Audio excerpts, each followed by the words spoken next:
નમસ્કાર વિદ્યાર્થી મિત્રો, આજના વિડીયોની અંદર આપણે ધોરણ 10 વિષય ગણિત એ પણ બેઝિક ગણિતનું બનાસકાંઠા શાળા વિકાસ સંકુલનું પેપર સોલ્યુશન કરવાના છીએ. તો પ્લીઝ મિત્રો વિડીયોને અંત સુધી જરૂરથી જોજો. તમારા જે બીજા મિત્રો છે એમને શેર કરી દેજો અને આવા યુઝફુલ વિડીયો માટે આપણી ચેનલને સબસ્ક્રાઈબ કરી દેજો. ઓકે, તો મિત્રો જો વિભાગ એની અંદર પહેલાં આપણે 6 ગુણના MCQ આપેલા છે. એની અંદર પહેલો MCQ છે, એની અંદર શું જવાબ આવશે તો કે ઓપ્શન સી જવાબ થશે પહેલાંની અંદર. પછી બીજો પ્રશ્ન છે જેમાં તમારે વિવેચકની કિંમત શોધવાની હતી, એમાં જવાબ આવશે મિત્રો ઓપ્શન બી એટલે કે -12.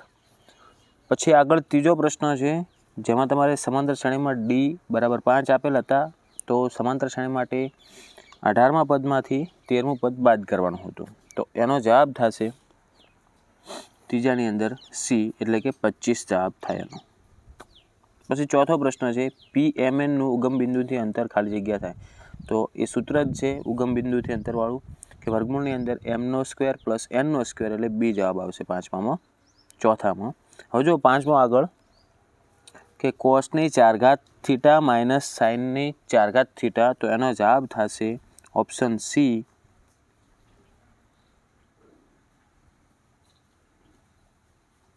cos² θ - sin² θ. ઓકે.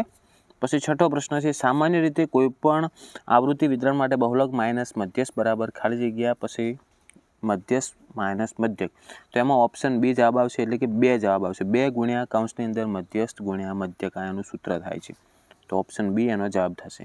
આગળ 7મા પ્રશ્નમાં આપણે વિધાન સાચું બને એ રીતના ખાલી જગ્યા પૂરવાની હતી, તો 7મામાં જવાબ આવશે 10AB જવાબ થશે એનો. ઓકે, ખાલી જગ્યામાં. પછી 8મો પ્રશ્ન છે જેમાં તમારે શૂન્યનો સરવાળો શોધવાનો હતો, તો એમાં જવાબ આવશે મિત્રો -2. પછી 9મો પ્રશ્ન છે જેમાં તમારે 80માંથી 80 ગુણ આવવાની સંભાવના કેટલી થાય, તો એનો જવાબ આવશે મિત્રો 1/81. અને 10મો છે tan² θ - sec² θ બરાબર કેટલા થાય, તો એનો જવાબ થશે -1. 11મો છે જેમાં વર્તુળની બહારમાંથી બિંદુ Pમાંથી બે સ્પર્શકો છે A અને Bમાં સ્પર્શતા હતા, જેમાં એક ખૂણાનું માપ 45 છે, તો બીજા ખૂણાનું માપ કેટલું થાય, તો એનું પણ 45 થશે મિત્રો. અને 12મો કે પ્રથમ n પ્રાકૃતિક સંખ્યાઓનો મધ્યક ખાલી જગ્યા થાય, તો એમાં જવાબ આવશે મિત્રો n + 1/2 જે દેખાય પહેલું જ.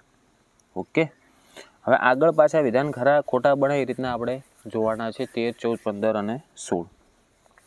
તો જુઓ, પહેલું છે કે 35 અને 42નો લસા 35 × 42 થાય, તો આ વિધાન કેવું થશે, સાચું થશે. 14મો પ્રશ્ન કે દ્વિઘાત બહુપદી 3x² + 5x - 2 ના શૂન્યનો સરવાળો 5/3 છે, તો એ વિધાન મિત્રો 14મું ખોટું થશે. 15મું સાચું થશે અને 16મું ફરી પાછું ખોટું થશે. ઓકે, તો 13મું સાચું, 14મું ખોટું, 15મું સાચું અને 16મું ખોટું થશે. હવે આગળ 17મો પ્રશ્ન જોઈએ જેમાં તમને આપેલું છે કે એક વાક્યમાં આપણે જવાબ આપવાના હતા, જેમાં 17મો પ્રશ્ન છે 12ના પ્રથમ 15 ગુણિતોનો સરવાળો શોધો, તો 17મામાં જવાબ આવશે 1440 મતલબ 1440. 18મો પ્રશ્ન છે વર્તુળ અને સ્પર્શકના સામાન્ય બિંદુને શું કહેવાય, તો એને કહેવાય મિત્રો સંપર્ક બિંદુ.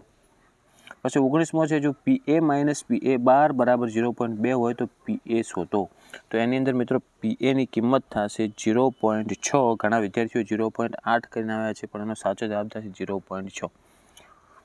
પછી 20મો પ્રશ્ન છે કે વર્ગ 30 થી 40ની મધ્ય કિંમત જણાવો, તો મધ્ય કિંમત એટલે બંનેનો સરવાળો ભાગ્યા 2 એટલે 35 થાય. ઓકે, હવે આગળ જોડકા જોડવાના છે 21 થી 24.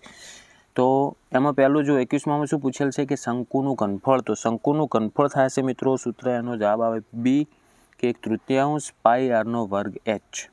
પછી 22મો છે ગોળાનું ઘનફળ, તો ગોળાનું ઘનફળનું સૂત્ર થશે મિત્રો a એટલે કે 4/3 πr². 21માં બી અને 22માં a. પછી આગળ 23માં લઘુચાપની લંબાઈ, તો એનું સૂત્ર થશે મિત્રો સી જવાબ આવશે એમાં, જેમાં πr/180 જવાબ થાય છે. અને 24માં જવાબ આવશે મિત્રો એ એટલે કે લઘુ વૃત્તાંશનું ક્ષેત્રફળનું સૂત્ર શું થાય, તો કે πr² θ / 360. તો 23માં સી અને 24માં એ. તો મિત્રો આ હતું વિભાગ એનું આપણે સંપૂર્ણ 24 ગુણનું સાચું સોલ્યુશન. તો જે વિદ્યાર્થીઓને આજે પેપર હતું એને કેટલા માર્ક્સ આવશે એ કોમેન્ટ કરજો, અને જે વિદ્યાર્થીઓને પેપર બાકી છે એમના માટે હું વિભાગ બી, સી અને ડી બતાવી દઉં, જેથી સ્ક્રીનશોટ લઈ અને તૈયારી કરી દેજો. તો વિભાગ બીનો તમે સ્ક્રીનશોટ લઈ લો. પછી એવી રીતના આગળ વિભાગ સીમાં પણ જોઈ લો કે આ પ્રશ્ન તમારા માટે મોસ્ટ MP કહેવાય, જેમને બાકી હોય એમના માટે. તો તમે આના પણ સ્ક્રીનશોટ લઈ લેજો. ઓકે, અને આપણે લાસ્ટમાં તમારા જેટલા પણ મિત્રો છે એમના સુધી પણ આ વિડીયોને શેર કરી દેજો.